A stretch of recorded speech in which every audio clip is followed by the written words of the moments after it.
India has done it. It has become now the fourth country to land a spacecraft on the moon after the US. First country to do so. India's success comes just days after Russia's Luna 25 spacecraft Space crashed. research organisation Cheers. It joins an exclusive club, one of only 4 nations to conquer the moon by Why is India investing in space? Bharat ने आज चांद को न सिर्फ छू लिया बल्कि मुश्किल समझे जाने वाले दक्षिण पोल पर सॉफ्ट लैंडिंग करके इतिहास रच दिया। इस ऐतिहासिक दोस्तों, आजकल इसरो का नाम दुनिया भर के न्यूज़ चैनल, न्यूज़पेपर और लोगों की जुबान पर छाया हुआ है। जहां कोई इसरो को उसकी कामयाबी पर बधाइयां दे रहा है तो कोई उसकी कामयाबी को देख दंग रह चुका है। इसकी वजह है दोस्तों भारत की स्पेस एजेंसी इसरो का सक्सेसफुल मून मिशन चंद्रयान 3, जो हाल ही में 23 अगस्त को सफल रहा, जिसमें इसरो ने चंद्रयान 3 के लैंडर को सक्सेसफुली चांद के साउथ पोल पर लैंड करवाकर वो काम कर दिखाया है जो आज तक दूसरा कोई भी देश नहीं कर सका था। यहाँ तक कि स्पेस रेस में सबसे आगे रहे रूस और अमेरिका भी नहीं, जिस वजह से अब लोगों का इसरो को देखने का नजरिया बदल रहा है। इसके सबूत ये है कि दुनिया भर की स्पेस एजेंसियां इसरो के साथ कोलैब करना चाहती है और जापान और यूके ने तो इसरो के साथ के मिशन को अनाउंस तक कर दिया है। और दोस्तों, हमेशा से ऐसा बिल्कुल नहीं था।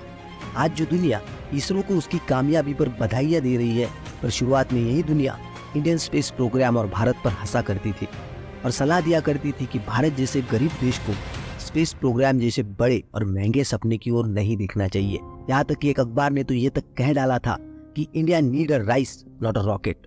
क्योंकि जब भारत ने अपने स्पेस प्रोग्राम के बारे में सोचा था तब भारत के हालात कुछ ठीक नहीं थे। लोगों के पास खाने तक को अनाज नहीं था।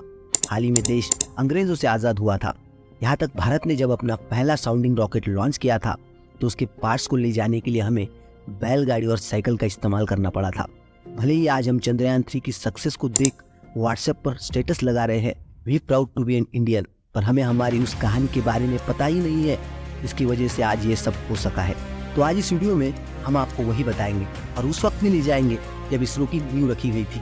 और वीडियो शुरू करने से पहले दोस्तों, आप में से सिर्फ और सिर्फ 1.5% लोगों ने ही हमारे चैनल को सब्सक्राइब किया है, जो काफ़ी ज़्यादा कम है। सो प्लीज़ चैनल को सब्सक्राइब कर हमें ग्रो होने में मदद करें ताकि हम इसी तरह की वीडियो आपके लिए लाते रहें। अंतरिक्ष के संसाधनों से मनुष्य और समाज की वास्तविक समस्याओं का समाधान किया जा सकता है।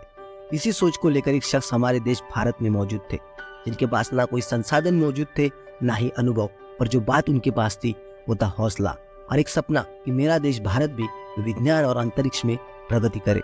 फिर क्या, उस शख्स ने अपने जैसे ही फ्रेश और ब्रिलियंट माइंड्स को इकट्ठा किया और भारत सरकार की मदद से स्थापना कर दी Indian national committee for space research की, यानी इनकोस्पार की, जो डिपार्टमेंट ऑफ एटॉमिक एनर्जी के अंतर्गत काम करने वाली थी।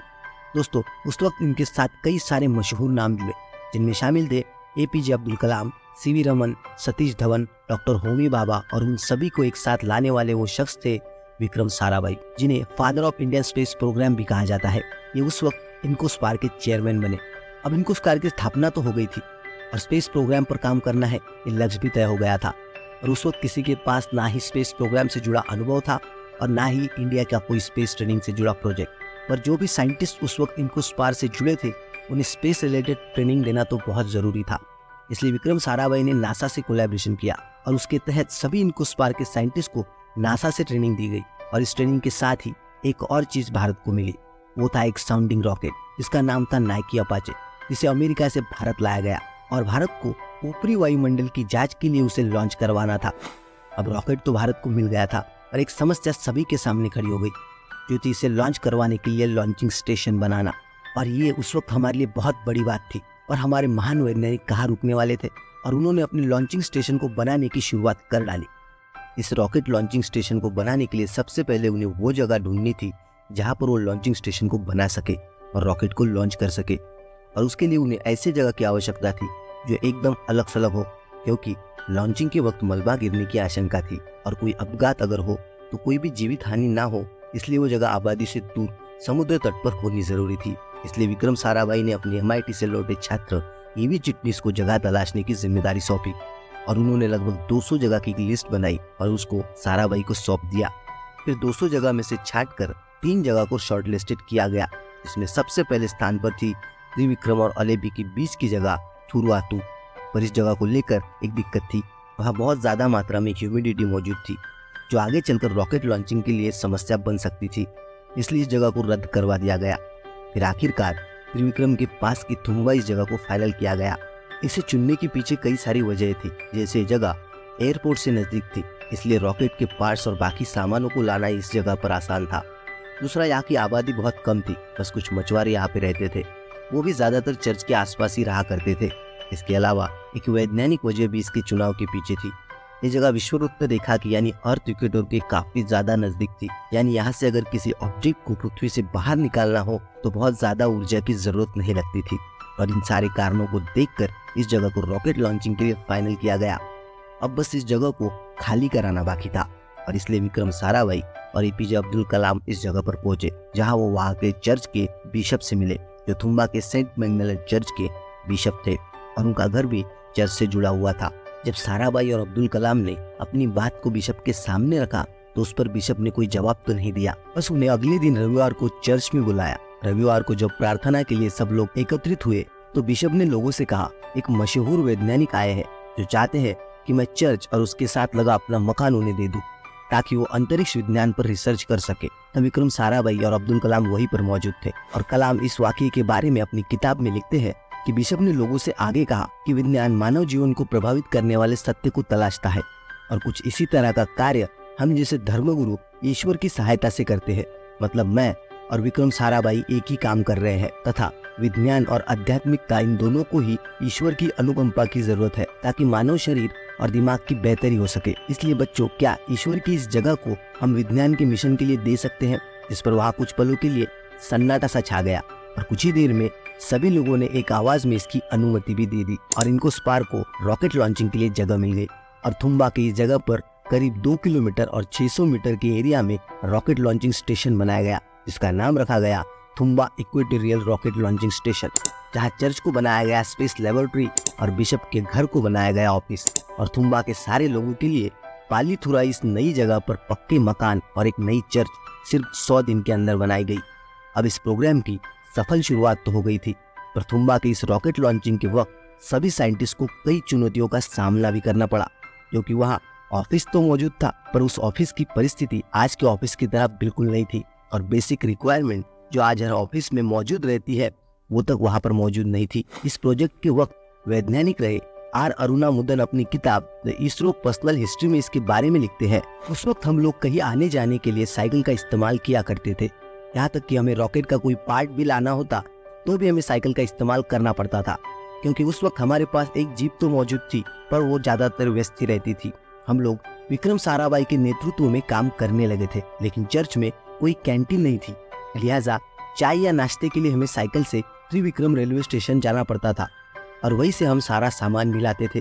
और कभी कभी हमें कोई बड़ा सामान या पार्ट लाना होता था तो हम बैलगाड़ी का इस्तेमाल किया करते थे। इन सारी कठिनाइयों का सामना करते करते विक्रम साराभाई की टीम ने लॉन्चिंग स्टेशन का पूरा काम समेट लिया था। अब बारी थी रॉकेट लॉन्च करने की। 21 नवंबर 1963 इस दिन को रॉकेट लॉन्चिंग के लिए चुना गया और उस दिन सुबह से ही सारे वैज्ञानिक रॉकेट लॉन्चिंग की तैयारी में लग गए थे। सब ठीक चल रहा था कि तभी रॉकेट को अपनी पोजीशन पर लाते वक्त हाइड्रोलिक ड्रेन लीक करने लगी, जिस वजह से अब रॉकेट को मैनुअल ही उसकी पोजीशन पर लाना पड़ा। इस समस्या को जैसे ही वैज्ञानिकों ने सुलझाया तो एक और समस्या उनके सामने खड़ी हो गई। अब रिमोट लॉन्च सिस्टम में खराबी आ गई थी, पर इसे भी ठीक किया गया। अब सभी वैज्ञानिक चीजों की देखरेख करने लगे क्योंकि रॉकेट लॉन्च का समय नजदीक था और जब सभी बातों की तसल्ली उन्हें हो गई तब जाकर 21 नवंबर 1963 के दिन 6:15 पर रॉकेट को लॉन्च किया गया। सारी दुनिया की नजर भारत पर थी, वो देख रहे थे क्या भारत ये कर पाएगा, और हमने कर दिखाया और नाइके अपाची रॉकेट को सक्सेसफुली हमने लॉन्च किया और भारत ने अंतरिक्ष विज्ञान की दुनिया में अपना पैर रख दिया, जो बेशक रॉकेट लॉन्च के मिशन में शामिल सभी वैज्ञानिकों की मेहनत का असर था और शुरुआत थी इसरो के सुनहरे भविष्य की। और इसी के 6 साल बाद इनकोस्पार्क को इंडियन एटॉमिक डिपार्टमेंट से अलग कर दिया गया और उसका भार बढ़ाकर 15 अगस्त 1969 में इसका नाम इसरो रख दिया गया। इसरो ने कभी भी पीछे मुड़कर नहीं देखा और विक्रम पे विक्रम रचता गया। फिर चाहे वो 2017 में 104 सैटेलाइट एक साथ लॉन्च कर वर्ल्ड रिकॉर्ड बनाना हो या फिर आज के दिन चंद्रयान 3 को सक्सेस कर चांद की धरती पर जाना हो, ऐसे ही और कई सारे विक्रम आज इसरो के नाम दर्ज हो चुके हैं। पर ये इसरो का अंत बिल्कुल नहीं है। इसरो आगे भी और नए मिशन पर काम कर रहा है, जिसमें गगनयान से अंतरिक्ष यात्री को अंतरिक्ष में भेजना, मंगलयान 2 से मंगल की जानकारी हासिल करना और शुक्रयान से शुक्र ग्रह पर खोज करना, ये सब शामिल है, ताकि वो अपने शुरुआत के पीछे के उद्देश्य को हासिल कर सके और इस बात को साबित कर सके कि अंतरिक्ष के संसाधनों से मनुष्य और समाज की समस्याओं का समाधान बेशक किया जा सकता है। बाकी आज की वीडियो में बस इतना ही दोस्तों। आई होप आपको ये मेरा वीडियो पसंद आया होगा। तो जाने से पहले वीडियो को लाइक कर चैनल को सब्सक्राइब जरूर करें और आप इस वीडियो और इसरो के बारे में क्या सोचते हैं इसे हमें कमेंट में बताइए। मिलते हैं अगले वीडियो में कुछ इसी तरह के टॉपिक के साथ।